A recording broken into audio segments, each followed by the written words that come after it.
সোনার বাংলা আপনি কাকে দিয়ে করবেন? ছাত্রলীগ, যুবলীগ? আগে বের করতে হবে সোনার সন্তানেরা কারা। এই শ্রমিকেরা সোনার সন্তান মাননীয় স্পিকার, যারা বিদেশে গিয়ে $25 বিলিয়ন পাঠায় বলে আমরা এখানে এসির বাতাস খাই মাননীয় স্পিকার।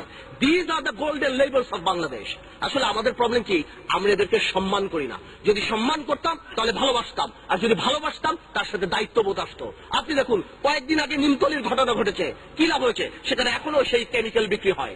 কয়েকদিন আগে তাজরিন গার্মেন্টস এর অবস্থা হয়েছে, সেখানে কি হয়েছে মাননীয় স্পিকার? এখনো কিন্তু যে গত পরশুদিন বিষাক্ত পানি খেয়ে মৃত্যুর সাথে পাঞ্জা লড়ছে 125 জন শ্রমিক মাননীয় স্পিকার। আমাদের এটা উপলব্ধি করতে হবে যে এই শ্রমিকরাই মেড ইন বাংলাদেশকে ইনভেন্ট করেছে সারা বিশ্বে। এরাই সোনার শ্রমিক মাননীয় স্পিকার। এদের কথা যদি বলতে হয়, আরেকজনের কথা বলতে হয়, যে বলে বিদেশে আমাদের যে ভাইয়েরা কাজ করে মাননীয় স্পিকার, ওই একই কথা চলে আসে। আমরা কাউ আদম ডাকি, আমরা তাদেরকে লেবার ডাকি। তারা যে আন্তর্জাতিক বিমানবন্দর আসলে তাদের সাথে কেমন ব্যবহার করা হয়। আজকে কালের নিউজ আছে, ওমানে মাননীয় স্পিকার 30 জন বন্দী আছে।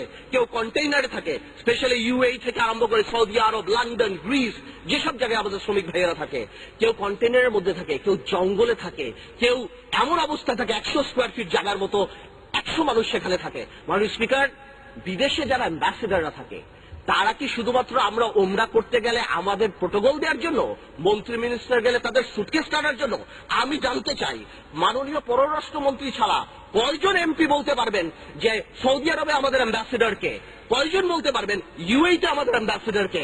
মাননীয় স্পিকার, ব্যুরোক্রেটিক আমলা বা এই টাইপের লোকদেরকে অ্যাম্বাসেডার যদি বানাই, আমি জানি, আমার মনে হয় বাংলাদেশের সবচেয়ে বড় পলিটিশিয়ানদের মন্ত্রীর পদমর্যাদা দিয়ে অ্যাম্বাসেডর বানানো উচিত এদের কাছে। বিকজ এদেরকে যদি আমরা রেসপেক্ট না করি মাননীয় স্পিকার, আপনি জানো আমাদেরকে ভিআইপি দেওয়া হয় এয়ারপোর্টে মাননীয় স্পিকার, আমাদেরকে ভিআইপি দেওয়া হয়।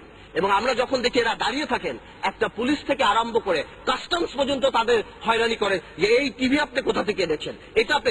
যদি কেউ পায় বাংলাদেশে যদি আসল ভিআইপি কেউ হয়ে থাকে, তাহলে বিদেশে যে শ্রমিকরা কাজ করে তারা বাংলাদেশের আসল ভিআইপি।